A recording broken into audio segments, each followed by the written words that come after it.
Charger लगाने पर set अपने आप बंद हो जाता है। जैसे कि एग्जांपल तौर पर लिया जाए, सैमसंग के सेट जो होते हैं सादा वाले या एंड्रॉयड वाले, तो उनमें यदि चार्जर लगाती हैं सेट ऑफ हो जाता है और फिर ऑटोमेटिकली हमें और चार्जर निकालने के बाद सेट हमारा ऑन होता है। या कोई भी मोबाइल हो उसमें सिम जैसे ऑन किया, सिम आया, उसके बाद फिर इंसर्ट सिम हो गया।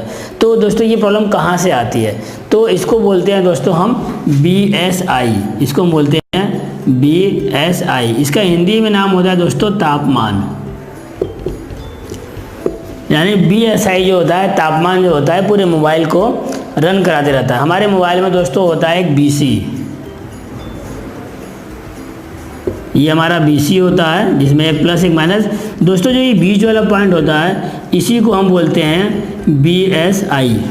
यानी मोबाइल का भी एक अपना टेम्परेचर होता है, एक अपना तापमान होता है जिसे वो अपने बैटरी के माध्यम से कन्वर्ट करता रहता है या उसे कवर करता रहता है। अगर ये दोस्तों बीच वाली पिन अगर टूट जाए तो ये जो टूट जाएगी तो इस मोबाइल में बहुत सारे प्रॉब्लम आ जाएगी। जैसे नोकिया के हैंडसेट में सेट ऑन नहीं होगा, या कोई अदर कंपनी के फ़ोन होगा तो उसमें सिम काम नहीं करेगा, तो छोड़ देगा। और या फिर आपके सैमसंग के फ़ोन होंगे तो उसमें चार्जर लगाने में सेट बंद हो जाएगा। अदर सेट में भी यही प्रॉब्लम आती है। दोस्तों यदि कोई भी सेट में आपको साथ ये प्रॉब्लम आती है तो उसे हम इसके BSI का जो कनेक्शन होता है उसे कर देंगे तो ये हमारा प्रॉब्लम बहुत सॉल्व हो जाता है। अभी मैं आपको डायग्राम के माध्यम से समझाऊंगा, फिर बोर्ड में ये कंपोनेंट कैसे मिलता है वो बताता हूँ।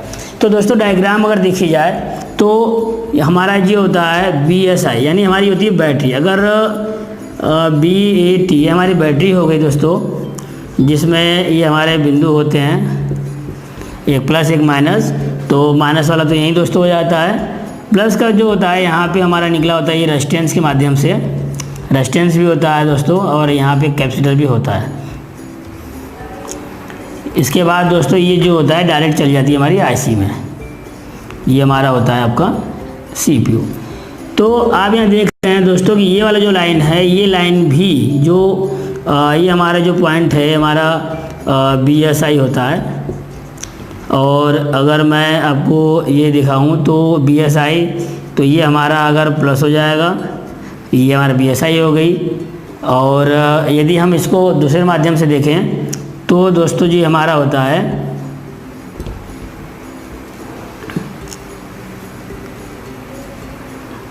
दोस्तों ये हमारा जो होता है आपका एक जीरो यहाँ बढ़ाते हैं, हम यहाँ बढ़ाते हैं तो ये हमारा आपको जाता है प्लस होता है, ये हमारा BSI हो जाती है और ये हमारा माइनस होता है। यानी दोस्तों ये बीच वाली पॉइंट जो हमारी होती है यही हमारा BSI कहलाता है, इसी को हम तापमान कहते हैं। यानी अगर ये बीच का रेजिस्टेंस ये ओपन हो जाए, ये टूट जाए, तो जाहिर सी बात है यहाँ से इसका कनेक्शन यहाँ पे नहीं मिलेगा। जब यहाँ से इसका कनेक्शन यहाँ पे नहीं मिलेगा तो जाहिर सी बात है कि आपके मोबाइल में चार्जर लगाने में सेट बंद हो जाएगा, क्योंकि इसे तापमान मिला ही नहीं, इसे जो टेम्परेचर मिला ही नहीं, तो ये अपना काम नहीं करेगा। और यदि दोस्तों ये तो छोटा सा डायग्राम है, और यदि हम बोर्ड में से देखें तो दोस्तों हमारे मोबाइल में BC होता है जिसको बोलते हैं बैटरी कनेक्टर। ये हमारा होता है प्लस माइनस और टेम्परेचर। इसका दोस्तों जो पार्ट्स होता है इसके पास में ही होता है, चाहे वो आपका रेजिस्टेंस हो या यहाँ हो सकता है, या फिर इसी जस्ट ऊपर हो सकता है, कैपेसिटर हो। तो इसे आप क्या करते हैं, इसको यहाँ जोड़ सकते हैं और इसे हम यहाँ के माध्यम से इस रेजिस्टेंस को भी जोड़ सकते हैं। यानी ये जो कनेक्शन होता है वो छोटा सा है, और इस तरीके से जब कनेक्शन जोड़ देंगे तो ये तापमान ऑटोमेटिकली जुड़ जाएगा।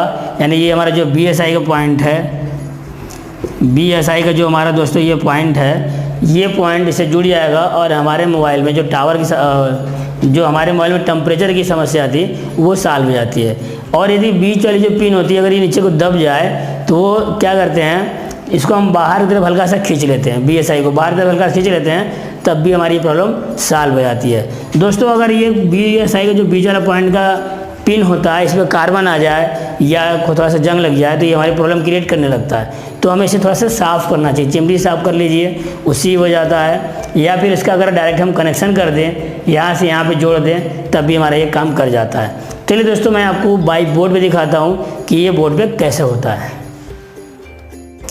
तो दोस्तों जैसे हमने आपको बताया था कि टेम्परेचर कैसे चेक करेंगे, तो पहले हम मीटर को अपने कंटिन्यूटी पॉइंट पे सेट कर रखा है, उस पर सेट करना है। फिर हमारे पास जैसे दोस्तों एक सैमसंग का बोर्ड है, एक नोकिया का बोर्ड है। हम आपको दिखाएंगे कि इनमें किस प्रकार से कौन से कंपोनेंट को कैसे चेक करेंगे। दोस्तों ये हमारे सैमसंग के फ़ोन में यदि आप चार्जर जब भी लगाते हैं, जहाँ पे चार्जर आप लगाते हैं, तो जैसे चार्जर लगाते हैं सेट बंद हो जाता है। तो वो क्यों बंद होता है? क्योंकि इसके टेम्परेचर यानी जो बीच वाला पिन है दोस्तों, एक प्लस होता है एक माइनस के बीच में टेम्परेचर जो होता है, ये आपका ट्रैक टूट जाता है। तो अभी जैसे ये हमारे पास नोकिया का फ़ोन है, नोकिया के फ़ोन में भी ये बीच वाली पिन होती है, इसे हम BSI कहते हैं दोस्तों, इसे हिंदी में से तापमान कहते हैं। अभी मैं चलिए आपको जूम करके सैमसंग के बोर्ड में पहले दिखाता हूँ कि BSI पिन में कैसे चेक करते हैं। दोस्तों बस इतना याद रखिएगा कि यदि आपकी बीच वाली पिन इस तरह से अंदर की दबी हो, तो सबसे पहले आप क्या करेंगे, किसी चिमटी वगैरह से हम बाहर की तरफ खींच लेंगे, तीनों बराबर होना चाहिए। तो दोस्तों आपको दिखाई दे रहा होगा यहाँ पे ये कंपोनेंट लगा हुआ है, ये हल्का सा लाइन गई हुई है। मैं आपको थोड़ा सा गहरा जूम करके दिखाऊंगा कि बीच वाली पिन से ये आपकी वो पार्ट्स लगे हुए हैं जो आप देख रहे हैं कि लाइन के माध्यम से जुड़ा हुआ है। ये टेम्परेचर होता है दोस्तों। यदि मैं इसे आपको चेक कर दिखाऊं तो मैंने एक पिन इस पे रख लिया BSI के बीच वाले पॉइंट पे। उसके बाद हम चेक करते हैं दोस्तों इस वाले कंपोनेंट पे। तो देखिए दोस्तों हमारी रीडिंग भी आ रही है और साउंड भी आ रही है। आप दोस्तों देख सकें कि यहाँ पे 2 रेजिस्टेंस और एक कैपेसिटर लगा हुआ है। ये रेजिस्टेंस आपस में जुड़े होते हैं। तो दोस्तों देखिए यहाँ पे इस तरह से जुड़े हुए हैं और यहाँ पे जो रेजिस्टेंस का कनेक्शन है इस तरह से जुड़ा हुआ है। ये आपका बीप दे रहा है, मीटर में आप देख सकते हैं। मैं आपको मीटर की तरफ से थोड़ा सा जूम करके दिखा रहा हूँ। मीटर में आप देख लीजिए यहाँ पे रीडिंग्स आ रही है और साउंड की आवाज़ आ रही है। मैंने इस तरह से BSI पे रखा हुआ है। अब थोड़ा BC पे देखिए। मैं आपको जूम करके दोबारा से दिखा रहा हूँ कि जो BSI का ये बीच वाला पॉइंट होता है दोस्तों, ये अंदर की तरफ ना हो, ये बाहर की तरफ हो, यानी तीनों सिरा इसके बराबर होने चाहिए। तो इसका अगर हम इसे कनेक्शन चेक करते हैं और ये बीप नहीं देता है तो इसका मतलब इसका ट्रैक टूट गया है। तो इसे हम क्या करें, यहाँ से उठा के इसके पीछे वाले सिरे से यहाँ पे जंपर दे देते हैं तो हमारा BSI जुड़ जाता है और चार्जर लगाने पे आपको सेट बंद नहीं होता है। तो इसका मतलब दोस्तों इसी प्रकार से हम अपने नोकिया के सेट में मैं आपको दिखाना चाहूँगा कि नोकिया के सेट में दोस्तों हमारा ये होता है BSI का पिन। मैं इसे भी थोड़ा जूम करके आपको दिखाऊंगा कि ये जो पिन होता है दोस्तों, यहाँ पे देखिए प्लस माइनस और टेम्परेचर होता है। ये बीच वाले पिन को दोस्तों टेम्परेचर कहते हैं, क्योंकि यहाँ जो माइनस होता है ये प्लस होता है, बीच जो खाली बचता है इसे तापमान कहते हैं, यानी BSI कहते हैं। और इसका दोस्तों पार्ट्स आप देखिए ये लाइन गई हुई, यहाँ भी जस्ट एक रेजिस्टेंस दिखाई दे रहा है। मैं आपको जूम करके दिखा रहा हूँ। अभी देख लीजिए कि यहाँ पे एक छोटा सा रेजिस्टेंस लगा हुआ है जो इस BSI की पिन से जुड़ा होता है। अभी मैं इसका कनेक्शन चेक करता हूँ दोस्तों कि हमने एक बीच वाली पिन पे रख लिया और यहाँ पे हम चेक करते हैं। देखिए दोस्तों ये साउंड की आवाज़ आ रही है और रीडिंग्स भी आ रही है मीटर पे। तो मैं आपको मीटर को भी दिखा दे रहा हूँ। यानी दोस्तों ये मीटर भी रीडिंग्स आ रही हैं और साउंड भी आ रहा है। इसका मतलब ये कनेक्शन जुड़ा हुआ है। यदि ये कनेक्शन टूट जाएगा दोस्तों, तो जैसे ही आप मोबाइल में सिम लगाएंगे वो सिम आपका छोड़ देगा। यानी अगर वो छोड़ रहा है और पकड़ रहा है तो इसका मतलब है कि आपका ये बीच वाली पिन जो है दोस्तों अंदर को दब गई।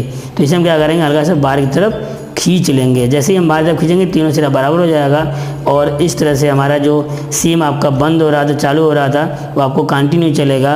और यदि ये ट्रैक टूटा हो दोस्तों तो आप यहाँ से उठा के जंपर दे दीजिए। आप देखिए साउंड आ रहा है, मीटर में रीडिंग आ रही है। तो यदि ये कनेक्शन टूटा हुआ तो ये साउंड की आवाज़ नहीं देगा, तो आप क्या करेंगे, इस प्लस वाले सिरे से इसके प्लस वाले सिरे पे जंपर दे देंगे, यानी कनेक्शन दे देंगे, तो ये प्रॉब्लम हमारी सॉल्व हो जाएगी।